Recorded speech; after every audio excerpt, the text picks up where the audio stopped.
Bon, bordel, je sors quand de ces fichus lieux là? Bordel, il y a du jaune et des escaliers. Attends, des escaliers. Bordel, mais j'y vais moi. Allez, vas-y, dis-moi qui c'est enfin la sortie. Allez, allez, allez. C'est quoi ce lieu? Bordel, je sens que je vais péter un plomb. Bordel de. Bonjour à tous. Je suis actuellement dans un nouveau niveau des backrooms. Comme vous pouvez le constater, ce niveau a l'air moins jaune. Il a l'air plutôt gris. Donc, moi, votre très cher Guillaume, je vais lire ce nouveau rapport, le niveau 1. Selon les images, c'est le niveau 1 en tout cas. Donc, indication de menace classe 1, sur, stable, nombre minimal d'entités. Le niveau 1 est le deuxième niveau des backrooms et l'un des seuls niveaux auxquels les vagabonds peuvent accéder directement par les food rooms. C'est quoi les food rooms? Bon, peu importe, c'est pas le sujet initial.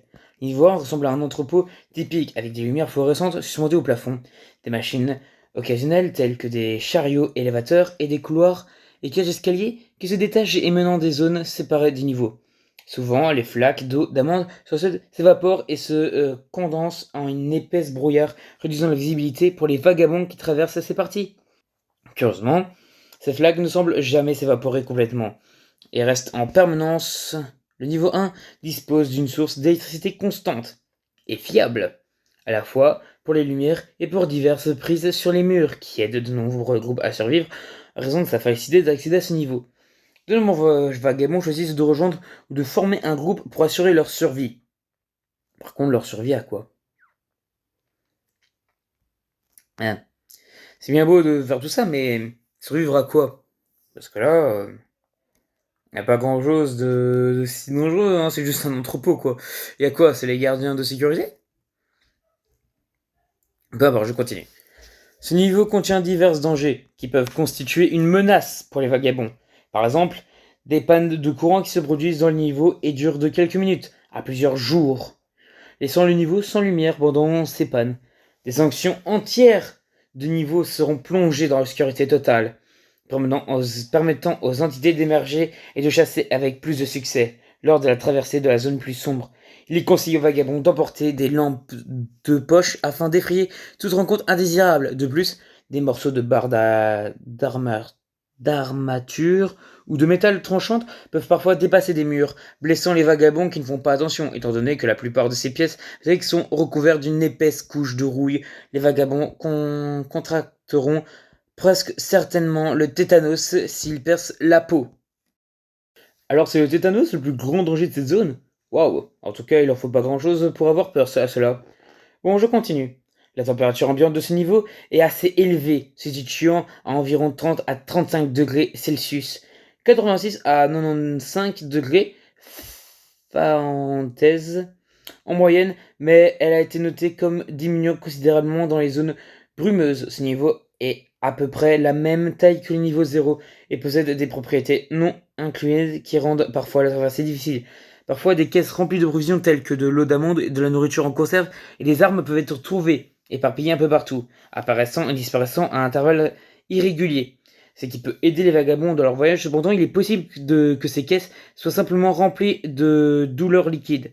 Bien que la raison en soit inconnue, enfin, il existe plusieurs zones spéciales au sein du niveau 1 qui sont assez différents aux apparences et aux appréciations. Mhm. Donc c'est ça, c'est très intéressant. J'aurais peut-être trouvé ces fameuses caisses. Par contre, c'est quoi de douleur liquide? Bon, peu importe. Ça, je verrai ça un peu plus tard parce que là, je pense pas que c'est le sujet de cette pièce. Enfin, de cet niveau plutôt. Donc, peu importe. Donc, il y a des espaces uniques. Je vais vous lire ces espaces uniques. Des espaces. Vous trouverez ci-dessous les zones répertoriées découvertes au niveau 1, salle de maintenance. Les halles de maintenance sont accessibles par une porte métallique noire de Jane dans la section principale du niveau 1. Les murs de couleur remplacement le béton gris habituel par des murs blancs qui peuvent sembler brillants pour de nombreux promeneurs en raison du contraste avec le nid de la zone principale. En général, des objets tels que de contre-plaques, des boîtes à outils et même des tables entières peuvent être trouvés, changeant le sol. Moins d'entités ont tendance à résider dans ces halles par rapport à la zone principale. Je vais me rappeler de la salle de maintenance, de préférence. Ça a l'air très intéressant de se rappeler de la salle de maintenance. Ça, disons que ça semble assez logique. Donc, je continue. Ces salles contiennent généralement des éléments tels que des câbles exposés, des tuyaux défectueux qui fuitent de l'eau d'amande et des boîtes électriques. Bien qu'ils soient traversés par l'électricité, ces boîtiers électriques ne fournissent pas réellement d'électricité.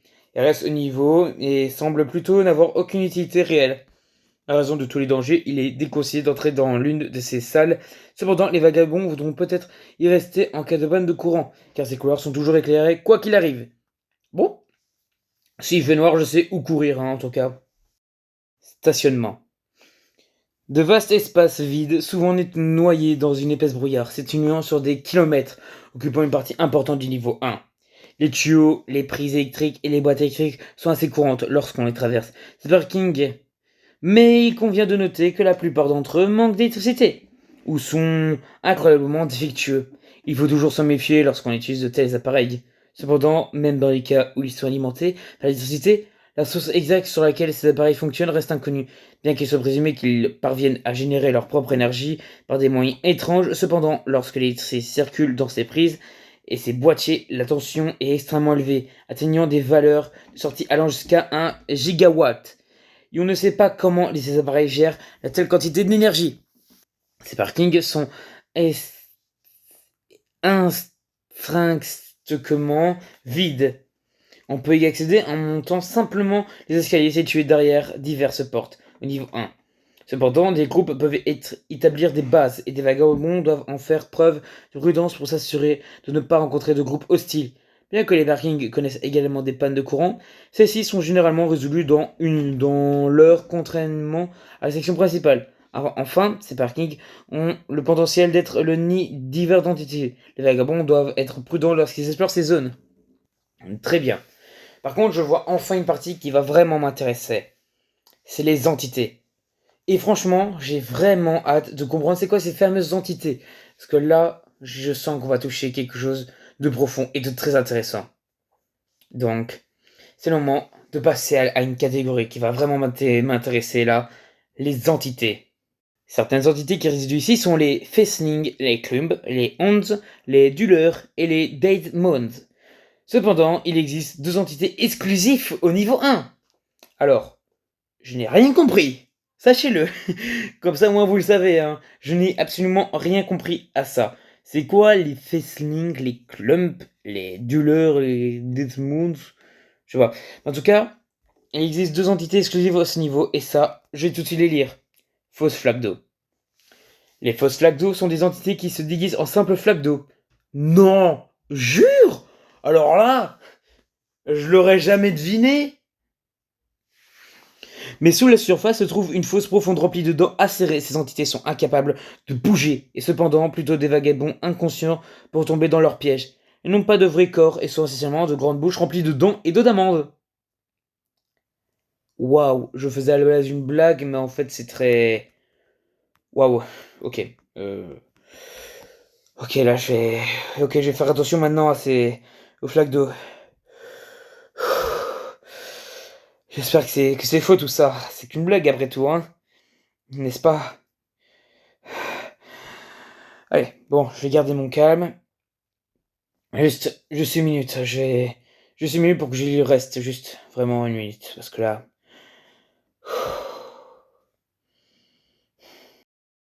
C'est bon, je me sens mieux. Bien qu'il soit difficile à trouver, il existe des moyens de les éliminer une fois trouvés. L'un des moyens consiste à verser de la douleur liquide dans la flaque, qui leur fera du mal. Ils fermeront la bouche. Une autre méthode consiste à jeter des objets tels que du métal dans leur bouche pour les faire fermer. Et le métal peut percer la muqueuse de leur bouche et les faire ensuite saigner à mort. Cependant, trouver une telle flaque est déjà un défi en soi, compte tenu du nombre de flaques réguliers présents au niveau 1, ce qui nécessite beaucoup de fournitures pour s'assurer qu'une zone est vraiment sûre. Alors, ça veut dire que c'est bien parce que c'est déjà donc rare d'en trouver parce qu'ils sont presque tous morts? Ou alors c'est juste qu'ils sont pas beaucoup? Parce qu'il y en a beaucoup qui sont morts ou juste parce qu'il y en a pas beaucoup, je sais pas. Ah bah ça c'est à voir, hein. Bah, peut-être que si je trouve un survivant, je pourrais demander. Alors, peinture. Des peintures et autres dessins mal dessinés tapissent parfois les murs de ces entrepôts.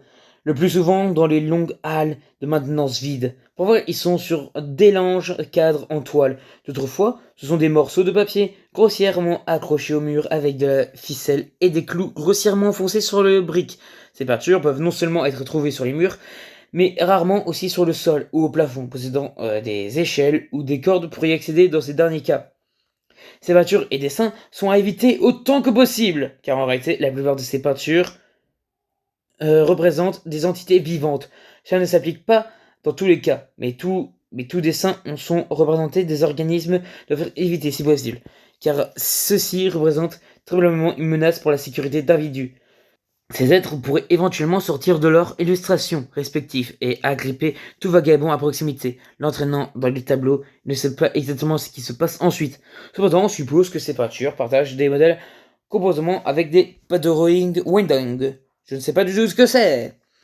Et acquissant désormais de manière similaire. Il est également possible que leur vagabond soit représenté dans le dessin lui-même, car plusieurs d'entre eux montrent des humanoïdes dressés qui semblent totalement insensible. Encore une fois, ce n'est qu'une théorie.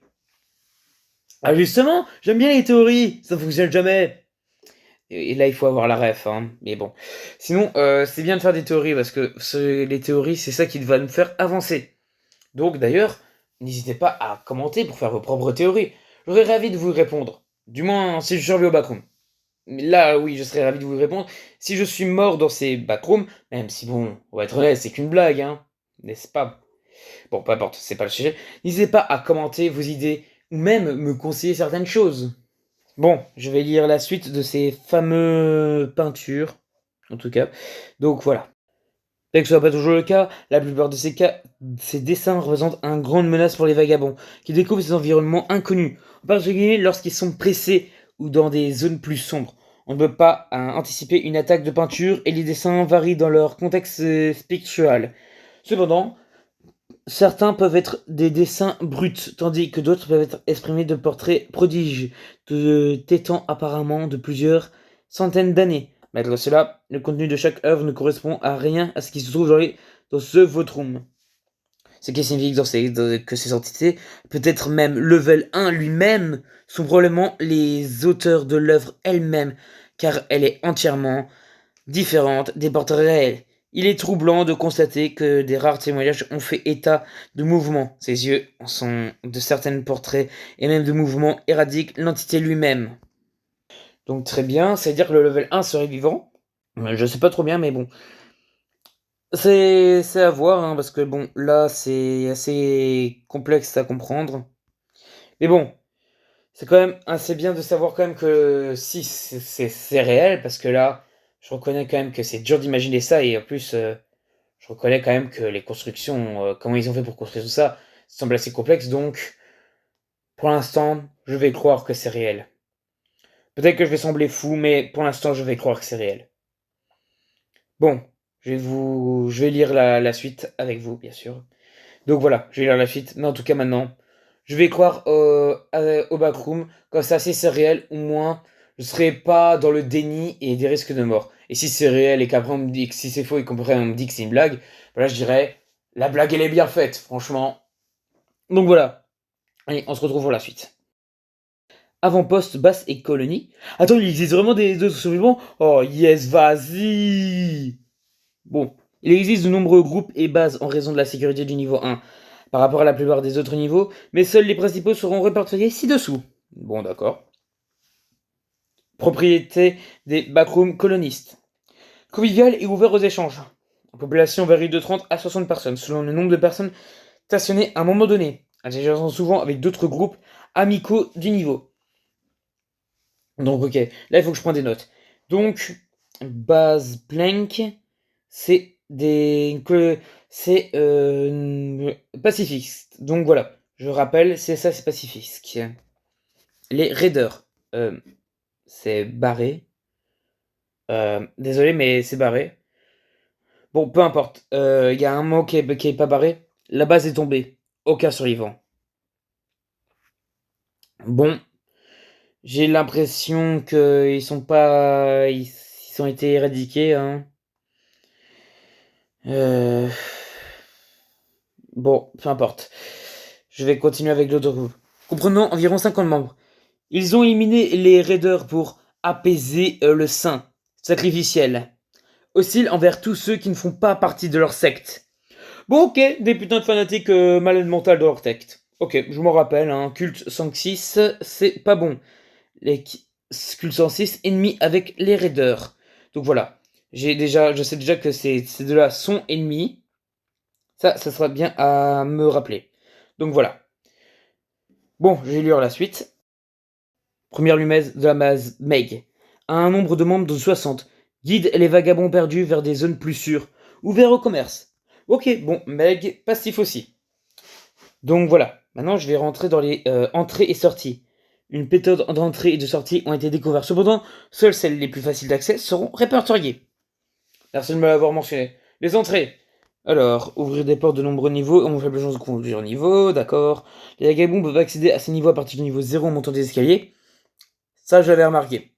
Le sol instable du niveau 13 indique par des textures visibles étranges peut conduire les vagabonds à ce niveau, ne parviennent pas à les traverser. Ah, s'ils ne parviennent pas à les traverser. Les gens peuvent occasionnellement se connecter à ce niveau depuis The Food Room, au lieu du niveau 0. Ok.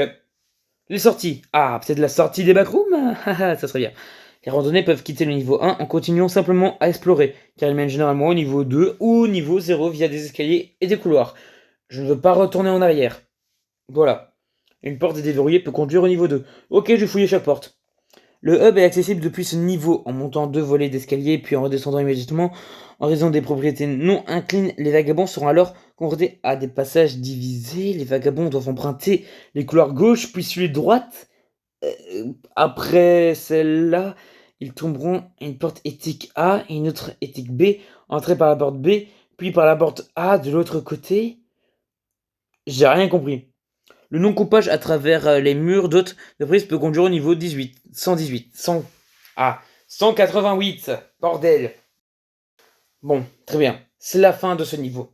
Enfin, de cette explication de niveau. En tout cas, ça aurait été un plaisir de vous expliquer tout ce niveau. J'espère un jour peut-être pouvoir sortir de ces backrooms. Parce que quand même, je reconnais que ça va me peser sur le moral après un certain temps. Surtout si je voyage seul. Je reconnais quand même que le voyage est assez déplaisant tout seul. Donc, si c'est tout, c'était Guillaume. Et je vous dis à la très prochaine. N'hésitez pas à liker. Enfin, je parle comme si j'étais un youtubeur. Bon, autant imaginer que je suis un youtubeur après.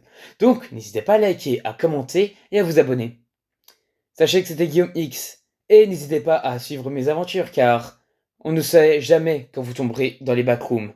Donc, soyez tout prudents car au moins vous savez comment survivre grâce à cette vidéo. Ciao.